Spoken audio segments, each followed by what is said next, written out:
Hello friends, most welcome to my YouTube channel being educated. आज हम राजस्थान की series में पढ़ेंगे बिजोलिया किसान आंदोलन। बिजोलिया किसान आंदोलन जो है ये राजस्थान का प्रथम संगठित किसान आंदोलन था। प्रथम आंदोलन नहीं है, प्रथम संगठित किसान आंदोलन था। तो इसके बारे में समझते हैं। सन 1818 में लगभग जितनी भी रियासतें थी राजस्थान की, इन्होंने ईस्ट इंडिया कंपनी से संधि कर ली। तो कुछ रियासतों को छोड़ के लगभग सभी ने ईस्ट इंडिया कंपनी से संधि कर ली, जिसके चलते क्या हुआ कि जो राजा का अपनी जनता के प्रति प्रेम था, जो लगाव था, वो अब धीरे धीरे कम होने लगा। तो ये इसका एक मुख्य कारण बन गया था किसान आंदोलन का राजस्थान में। तो आज हम बिजोलिया किसान आंदोलन के बारे में पढ़ रहे हैं। तो पहले देखते हैं कि बिजोलिया क्या है, कहाँ है। तो बिजोलिया जो है ये ऊपर माल के पठार पर है, भीलवाड़ा में। तो ऊपर माल का पठार कहाँ है? तो ये देखिए, ये है आपका चित्तौड़गढ़। चित्तौड़गढ़ में ये जगह है आपकी भैंसरोडगढ़। भैंसरोडगढ़ से भीलवाड़ा के बिजोलिया तक। चित्तौड़गढ़ के भैंसरोडगढ़ से बिजोलिया, जो कि भीलवाड़ा में पड़ता है, यह आपका पूरा है ऊपर माल का पठार। और इसी के एंड छोर पे आपको मिलेगा बिजोलिया ठिकाना। तो ये है बिजोलिया ठिकाना। बिजोलिया जो है इसका पुराना नाम विजया वल्लभी है। इसको विजया वल्लभी कहा जाता था। और जो बिजोलिया ठिकाना है ये फर्स्ट श्रेणी के ठिकानों में आता है। फर्स्ट श्रेणी के ठिकाने टोटल 16 ठिकाने हैं, जिसमें जो फर्स्ट श्रेणी में आते हैं उन्हीं में से एक ठिकाना है बिजोलिया ठिकाना। तो ये है बिजोलिया।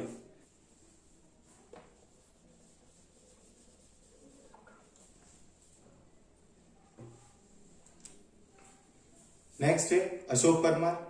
जो बिजोलिया ठिकाना है इसके संस्थापक कौन है? अशोक परमार।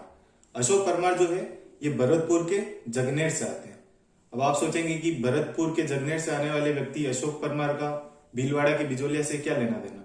तो इसका कारण है खानवा युद्ध। खानवा युद्ध हुआ था मार्च 1527 में। किसके बीच हुआ था? आप जानते हैं, सांगा वर्सेस बाबर। सांगा और बाबर के बीच में मार्च 1527 में खानवा युद्ध हुआ था। खानवा कहाँ है? भरतपुर में। तो इस युद्ध में सांगा का साथ दिया था अशोक परमार ने।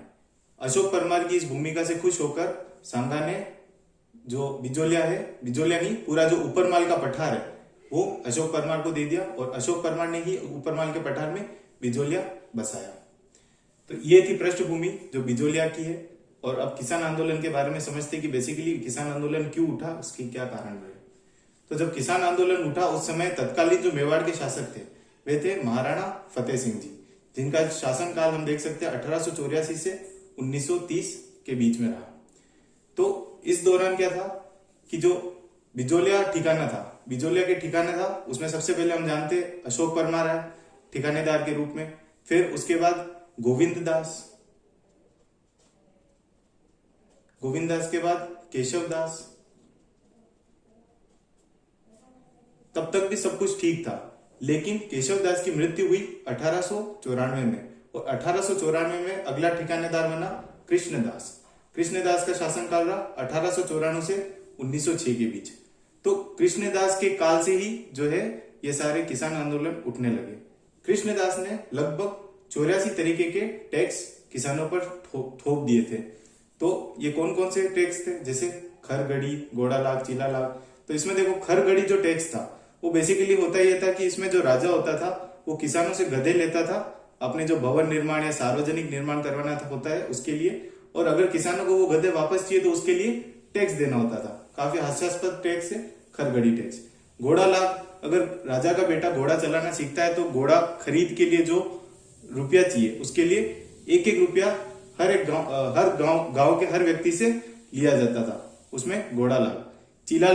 चीला लाग में जो राज्य से अगर कोई भी वाहन निकलती है, कुछ भी निकलता है, उसके लिए टैक्स लिया जाता था। बकरा लाग में बेसिकली जो बकरा होता था वो गांव के हर व्यक्ति से लिया जाता था। और यदि बकरा नहीं देते हैं तो उनसे 2 रुपए लिए जाते थे। हल लाग में जो होता था उसमें किसान यदि अपनी जमीन में पहली बार हल चला रहा है सीजन में तो उसके लिए भी टैक्स लिया जाता था। अंग लाग बेसिकली जो 5 वर्ष के ऊपर यदि किसी भी घर में है तो उनको उसका टैक्स देना होता था। नेक्स्ट है पावना पावरा। पावना पावरा, यदि गांव में किसी के घर पे कोई मेहमान आते थे तो उसका भी टैक्स देना होता था। ये तो थे चलो छोटे मोटे टैक्स, लेकिन एक होता था लाटा कूटा। इसकी वजह से जो किसान थे वे काफी परेशान थे। लाटा में क्या होता था, यदि कोई फसल कटी है, नई फसल है, तो उसमें क्या होता था 50% से ज्यादा जो टैक्स होता था वो राजा को देना पड़ता था। ये होता था लाटा में। और कूटा में ये होता था यदि कोई खड़ी फसल है, उस खड़ी फसल में पहले से ही एक 50% से ज्यादा जो हिस्सा होता था वो राजा को एक अनुमान के रूप में देना होता था। चाहे वो फसल बाद में खराब हो, चाहे कोई भी प्राकृतिक कारण हो, उसकी वजह से अगर खराब भी हो जाए तब भी राजा को वो हिस्सा देना होता था। तो इन सभी टैक्सेस से जो किसान थे वे काफी परेशान थे। इसी के बाद 1903 में लगाया चवरीकर। चवरीकर बेसिकली जो लड़कियां होती थी उनकी शादी पर लगाया जाता था, जो था लगभग 5 रुपए। 5 रुपए का कर लगता था चवरीकर। इससे परेशान होकर किसान गए 1905 में कृष्णदास के पास। 2 साल तक किसी भी लड़की की गांव में शादी नहीं हुई, क्योंकि 5 रुपए काफी बड़ी रकम हुआ करती थी उस समय। तो 1905 में कृष्णदास के पास गए और ये जो टैक्स है इसको वापस लेने की मांग की, लेकिन कृष्णदास नहीं माना। तब सभी किसानों ने कहा कि हम ये ठिकाना छोड़ के कई दूसरे ठिकानों में चले जाएंगे। अल्टीमेटली कृष्णदास को ये मांग माननी पड़ी और ये जो चवरीकर है ये आधा कर दिया, 50% कर दिया। यानी जहां 5 रुपए लगते थे 1905 में 2.5 रुपए कर दिए। और साथ ही साथ जो दूसरे टैक्स भी होते थे, जो 50% टैक्स जो लाटा पुटा वगैरह पे लगते थे, उनको भी कम कर दिया गया। तो इससे कुछ हद तक रियायत मिली किसानों को।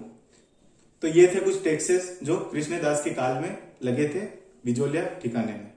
अब देखते हैं आंदोलन। आंदोलन का प्रथम चरण जो किसानों ने किया था वो था 1897 से 1915 के बीच में।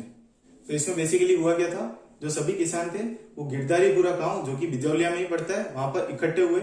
एकत्रित होने का कारण ये था कि एक व्यक्ति जिसका नाम था गंगाराम, उसकी मौत हो गई थी, तो उसका मृत्यु भोज था, तो उसी के लिए वहां पर इकट्ठे हुए थे। और वहां एक तरीके से ये सभा ही बन गई कि जो किसानों पर जो ये अत्याचार हो रहा है इसका क्या उपाय किया जाए। तो इसमें यह तय किया गया कि एक गांव बेरीसाल, जहां से आते हैं नानजी पटेल, और गोपाल निवास से आते हैं ठाकरी पटेल, ये दोनों नेतृत्व करेंगे किसानों का और जाएंगे महाराणा फतेह सिंह जी के पास और अपना दुखड़ा बताएंगे। तो अल्टीमेटली यही हुआ, वे फतेह सिंह जी के यहां गए। महाराणा फतेह सिंह ने किसानों का दुखड़ा सुनने के बाद एक व्यक्ति जिसका नाम था हामिद हुसैन, इसको जांच के लिए नियुक्त किया। हामिद हुसैन ने गांव में जाके रिपोर्ट की और उसने रिपोर्ट में बताया कि जो किसानों की हालत है वे सही है, किसानों के ऊपर काफी अत्याचार हो रहे हैं। तो इस पर महाराणा फतेह सिंह ने जितने भी टैक्स या लाग थे, ये सभी जो भी नाजायज टैक्स थे, इन सबको रोक लगाने की बात रखी। इस पर कृष्णदास का क्या रिएक्शन रहा? कृष्णदास ने किसी भी टैक्स को नहीं रोका, वो जितने भी टैक्स वगैरह थे वो सारे कंटिन्यू रखे। कृष्णदास ने देखा कि राजा कोई आपत्ति नहीं जता रहा है, तो उसने टैक्स को कंटिन्यू रखा। साथ ही साथ जो 2 नेतृत्व करता थे, नानजी पटेल और ठाकरी पटेल, इनको ठिकाने से निकाला का आदेश दे दिया, लेकिन इन्हें वापस भी रख लिया एक भारी हर्जाने के साथ साथ। और जितने भी किसानों के नेता बने फिर रहे थे, जितने भी नेता किसानों की मदद के लिए थे, वो सभी नेता को अपनी ओर मिला लिया, अलग अलग प्रकार की छूट और रियायत देने के बाद। छूट और रियायत का जो लालच है वो देखे कृष्णदास ने जितने भी नेता थे, किसानों के जो भला चाह रहे थे, उनको अपनी ओर मिला लिया और ये जो शोषण था किसानों पर, ये कंटिन्यू रहा। अल्टीमेटली क्या होता है, कृष्णदास की मौत हो जाती है सन 1906 में। 1906 में कृष्णदास की मौत हो जाती है। अगला जो ठिकानेदार बनता है बिजौलिया का, वो बनता है पृथ्वी सिंह। पृथ्वी सिंह बेसिकली भरतपुर के कामा से आता है और ये जो पुत्र था ये दत्तक पुत्र था, यानी गोद लिया हुआ पुत्र था पृथ्वी सिंह, किसका? कृष्ण सिंह का। और इसने जो ठिकाना पे राज किया वो था 1906 से 1914। तो पृथ्वी सिंह ने जो क्रूर नीतियां थी कृष्ण सिंह को, उनको कंटिन्यू रखा, जबकि और बढ़ा दिया। जो रियायत मिली थी 1905 में, जो टैक्स वगैरह कम कर दिए थे कृष्ण सिंह ने, उनको खत्म कर दिया और वापस जो जितनी भी छूट थी उनको समाप्त कर दिया और वापस सारी जो टैक्स थे वो बढ़ा दिए। उन्होंने नई कर्मचारियों की नियुक्तियां की, जिनका मेन मकसद यही होता था कि किसानों का जो शोषण हो रहा है वो बरकरार है। और एक नया टैक्स और लगा दिया जिसे कहते हैं तलवारबंदी। तलवारबंदी टैक्स में क्या होता है, जो ठिकानेदार होता है उस ठिकानेदार को, उस राज्य के राजा को एक नजराना देना होता है, तो उस नजराने की रकम भी अब जो जनता होती थी उनसे वसूली जाने लगी। तो इससे काफी और किसानों का शोषण बढ़ गया। अल्टीमेटली 1913 आता है। 1913 के समय आते आते अब काफी किसानों की जो स्थिति थी वो दयनीय होगी। इसके चलते साधु सीताराम दास, ये एक कर्मचारी था जो ठेकेदार में जो नई नियुक्तियां हुई थी उनमें कर्मचारी था साधु सीताराम दास। इसको जो है किसानों पर काफी दया आने लगी। इसके अलावा ब्रह्मदेव, फतेह करण चारण, इन लोगों को दया आने लगी और इन्होंने नेतृत्व करना चालू किया किसानों का। नेतृत्व करने के क्रम में ही किसानों ने जितने भी नए टैक्स थे उनको मानने से इनकार कर दिया। एज ए रिजल्ट क्या हुआ, साधु सीताराम दास को नौकरी से निकाल दिया गया और ब्रह्मदेव और फतेह करण चारण जो थे इनको जेल में डाल दिया गया और पृथ्वी सिंह की जितनी भी क्रूर नीतियां थी वो कंटिन्यू रही। अल्टीमेटली क्या होता है, 1914 में पृथ्वी सिंह की भी मौत हो जाती है। फिर अगले शासक या फिर अगला जो ठिकानेदार होता है वो बनता है केसरी सिंह। केसरी सिंह जो था ये काफी अल्पवयस्क था। अल्पवयस्क होने के कारण महाराणा फतेह सिंह ने दो व्यक्तियों की नियुक्ति की, अमर सिंह राणावत एंड डूंगर सिंह बाटी। इन्होंने ठिकाने में जाकर एक बॉडी का जो है एस्टेब्लिशमेंट किया, वो था कोर्ट ऑफ वार्ड। ये कोर्ट ऑफ वार्ड में ही अब आगे जो भी डिसीजन लिए जाते थे वो कोर्ट ऑफ वार्ड के द्वारा ही लिए जाते थे। तो इसमें अब रियायत दी गई, जो टैक्स था उसको 1/3 कर दिया, यानी 1/3 कर दिया जो पहले ज्यादा टैक्स था। इसके अलावा बबूल के पेड़ जो थे उनको काटने की अनुमति मिली। पहले बबूल के पेड़ जो थे वो चाहे निजी संपत्ति पर भी हो तो भी किसानों को काटने की अनुमति नहीं थी, तो ये भी दी गई। इसके अलावा जो महुआ होता है उस पर भी 1/3 टैक्स लगाया गया।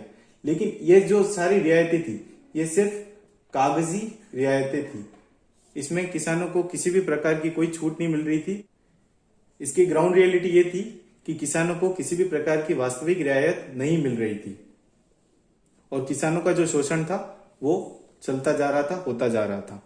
तो अल्टीमेटली जो प्रथम चरण है वो 1915 में खत्म हुआ। 1897 से 1915 तक जो है किसानों ने अपनी जो शोषण हो रहा था उसके खिलाफ लड़ाई लड़ी, जो 1915 तक खत्म हुई। इसका अगला पार्ट नेक्स्ट वीडियो में देखेंगे। Thank you everyone for watching this video.